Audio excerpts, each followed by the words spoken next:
les joies de la conduite en hiver. Brouillard, pluie, neige, verglas.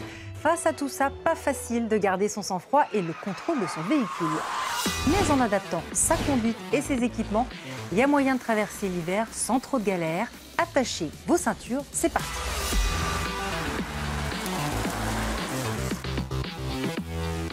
Conseil de base, avant même de parler de conduite, on vérifie quelques fondamentaux. 3 grands conseils. Bien vérifier l'état des pneumatiques, l'usure, la pression des pneus.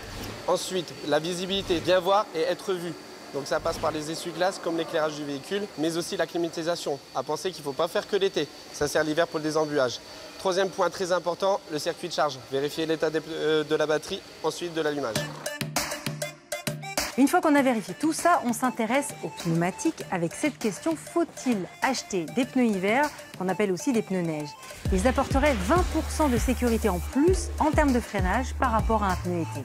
Il ne faut pas considérer le pneu hiver par rapport à la neige, il faut le considérer par rapport au fait que la température en dessous de 7 degrés, le pneu hiver est en thermogomme, est plus efficace qu'un pneu été. Donc d'où l'importance de mettre des pneus hiver, même s'il n'y a pas de neige. Qu'est-ce qui fait la différence sur un pneu hiver? Regardez cette image. Il y a des rainures profondes et des centaines de petites lamelles qui améliorent l'accroche. La différence, c'est aussi la qualité de la gomme, plus souple, plus molle. Elle épouse mieux la route. Petit test pour vérifier. Il y a un test tout simple à faire, regardez. Un pneu route classique, on appuie. C'est très facile. Il n'y a pas beaucoup de résistance au sol. Un pneu neige, en appuyant, il ne bouge pas.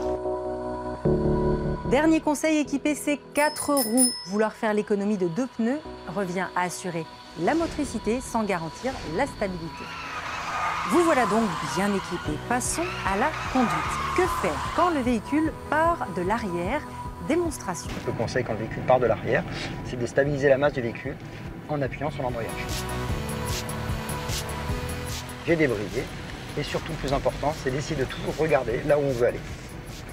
Si je regarde là où je veux aller, automatiquement, les mains sont censées suivre nos yeux.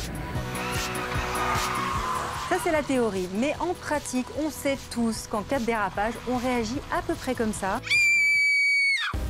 D'où l'intérêt des stages de conduite hivernale, comme ici à Champs-Rousse, en Isère. Comment tu sens ta voiture? Est-ce que tu la sens bouger un petit peu de l'arrière? Oui, je la sens un petit peu bouger. Voilà. Ces stages ont un coût de 150 à 300 € selon la durée. Mais finir dans un fossé ou une congère peut vous coûter beaucoup plus cher. Et ça fait une belle idée cadeau.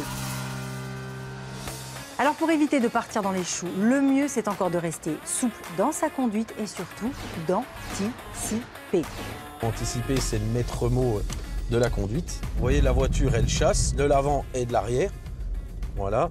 Donc on recommence en première, à allure plus réduite. Et on ne chasse pas. On a une bonne accroche et tout ça sans accélérer. Je récapitule. En hiver, pour rouler en toute sécurité, mon véhicule, je fais vérifier.